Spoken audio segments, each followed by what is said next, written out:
Keep an eye on Paul Menard. He's been up there throughout this race. He's got himself a good cup car for tomorrow as well. Here we go. Let's go 3 wide. Hang on. Doesn't last long, though. Ryan realizes he wasn't going to get it done. Still side by side, though, these two. Yeah, Newman lost a lot right there as he had to get out of the throttle. Now it'll take a little time to get that built back up, but he's getting a nice push from behind. A little bit further back. Remember when Carl Edwards was in serious jeopardy of possibly going a lap down? There he is in the mix, trying to come up underneath the 98.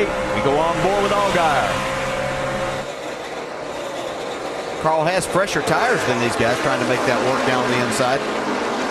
Boyer side by side with Kyle Busch again. He's hanging tough down there. But it's allowing Joey Logano to open up some breathing space. Kyle finally gets clear. Reed Sorensen steps out further back. He's trying to get under Martin Truex. They're side by side through the corner. Carl Edwards right in front of him.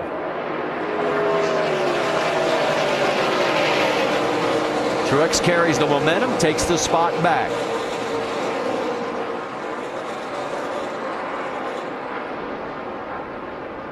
Logano's lead right now about a half a second. He's our 6th different leader.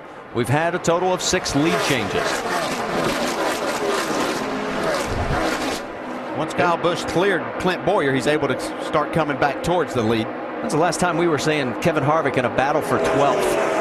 They just can't find the handle on this car here tonight. Been extremely loose, and much as hard as you have to drive these things here, that makes it very difficult. It's got Jason Leffler. Here comes David Rudiman on the right side. Rudiman's got a stripe from scraping the wall. Has not seemed to bother the handling at all. Left side of your screen, the battle for 5th. You got Allgaier in the 98. Paul Menard.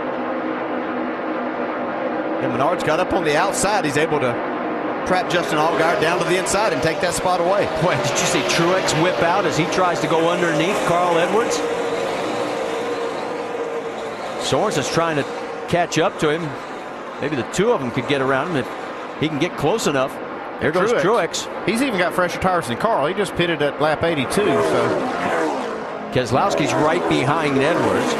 Sorensen's right behind Truex. On board with Brad. You can see Carl Edwards still struggling with his race car.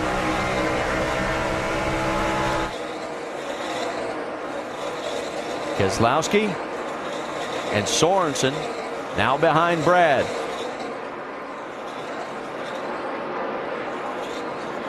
Since the restart, Martin's been the biggest mover. He's picked up 8 positions. Dave? And guys, they made some major adjustments on that 00 car. You remember we reported that that car was hitting the racetrack. They've made a wedge adjustment and a track bar, which is typical, but they also got in, as you watch the battle for the lead, to the engine bay of that 00, worked on the front springs. Hey, why don't we watch Kyle pass Joey? That's an awesome pass down into turn number 1, taking the low line. Kyle back to the point. Anyway, Martin Truex Jr., they went and did some rounds in the springs on the front end of that race car, and since then, all Mike Creechy wanted to know, the crew chief, is the car still hitting the track? And Ryan said it is not. So better things for Martin Truex. Sorry, I said Ryan again. It's confusing. You get a pass tonight. Hey, Kyle Busch has got a pass. He just, as you mentioned, passed for the lead. Here comes Boyer, and all of a sudden, Logano's got his hands full. It looked like he was going to pull away. He'd open up a half-second lead, and now he's in 3rd. Yeah, well, he got that advantage as Boyer and Kyle Busch raced side by side to that 2nd spot. Once they got things settled between them, they both were able to run Joey Logano down and pass him. And right behind this group, take a look on the left side. Well, look who's found each other. James Buescher, Danica Patrick. Yeah, remember the last time they met at California last week. Wasn't pretty. Well, Buescher, of course, is on the lead lap right now. Danica is in the lucky dog position in 25th. Buescher's running 19th. Yeah, you see Buescher's car is still throwing sparks. He hit the wall early in the race, and after that it just kept bottoming. It's bottoming something out on the suspension there that keeps throwing sparks, but the car running well. Yeah, I'm very impressed with Danica Patrick here. This is a difficult racetrack. First time she's been here. Doesn't have a lot of time in these cars. Obviously nobody does, but she has even less than most, so she's doing a really nice job. See on the right side of your screen, Clint Boyer kind of staying right with Kyle Busch. I mean, he's really hasn't lost much ground at all to him. Left side, you saw the sparks flying out of the number 10. They hit the asphalt here on a 1.5 mile oval.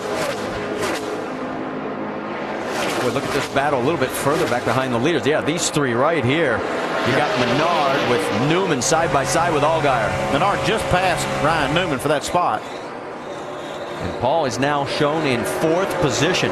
And Menard, told you he had a great weekend going. He's going to start 5th in tomorrow night's Cup race. So there's your top 5 after 97. We're almost to halfway here at our NASCAR Nationwide Series race presented by Hellman.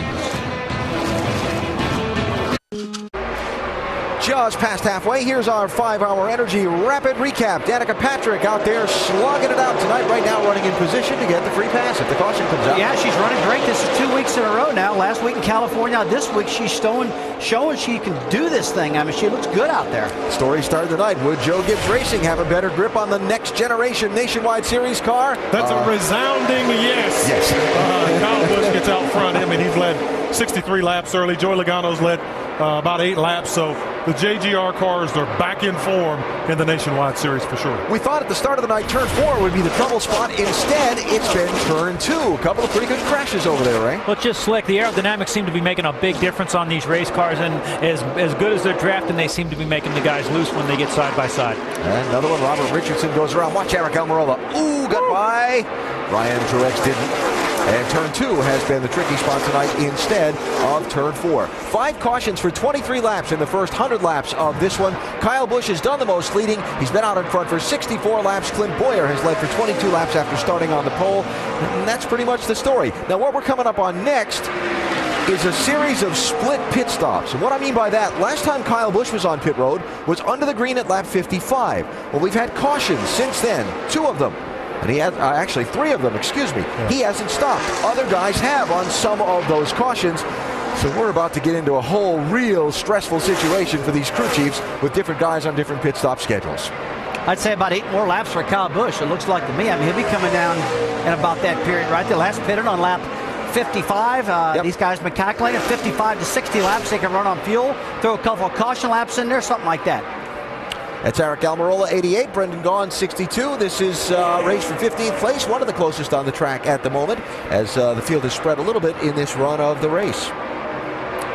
Watching guys try and figure out the line in this new car and the aerodynamics in traffic. Rusty, guys you've talked to, getting behind the wheel in racing conditions in this car on this track for the first time. It's already a tough place. It is a tough place, and I have not heard a lot of cars pushing the front end like I might have heard with the old car. A lot of these guys here are just complaining about loose race cars. That's the biggest thing they're concerned about. So, again, Brad, like I said earlier, this is a huge learning day for all these teams to figure out what they need. Sure it is. If you look inside the top 13, I mean, you're looking at all veteran guys except for Justin Allgaier. All those guys are veterans of this series, got a lot of laps under the belt, a lot of experience, and that's playing out right now, Ray. And as I've said over and over again, this place changes. It changes at night. The longer you run on, the longer this race goes on, the cars change, and you've got to be able to keep up with that. Yeah. 3rd place, Joey Logano, 20, and Paul Menard, 98 car. Menard got some trash on the grill, it looks like there. Unless they used white tape on the grill of that car, which that would be a little unusual. He's running some fast lap times, though, guys. Yeah, I was going to say, he's fastest car on the racetrack. He is flying. Well, then he's almost like in a qualifying mode. They tape off the nose to get running faster. Now, he doesn't want that on there, but it will make the car run go a little quicker until it overheats. Keep an eye on that water temp gauge. That's right. I wonder if he'll be pounding it with his hand on the steering, getting that tachometer out of the way like Carl Edwards was earlier. You know, guys, one thing I'm going to remind you of, when they decided to bring this new car out, they picked 4 racetracks, 4 different style racetracks. A short track at Richmond, Daytona 500 style track, the big track, then Michigan, a 2-mile track. This is a track nothing like they've run on before, so this is a new notebook for everybody. Kyle Busch, after that last restart, when we saw the bump drafting, literally Clint Boyer pushing Joey Logano by him into the lead, Kyle Busch came on the radio and said, remember that for the end of the race. I'm paraphrasing. He might not have said it quite as calmly, but he said whoever gets the jump on the last restart is going to win this race. Well, we've seen a lot of aero dependency tonight on these race cars, and whoever thought we would see drafting at Charlotte Motor Speedway or Lowe's Motor Speedway. There's a big draft going on this race. And Menard, nice little battle for second there with Paul Menard and Joey Logano. continuing to work over Logano there. I'm continuing to watch a couple of shots as he's gotten closer to Logano's back bumper. That piece of paper or whatever it is pressed on that grill kind of flapping.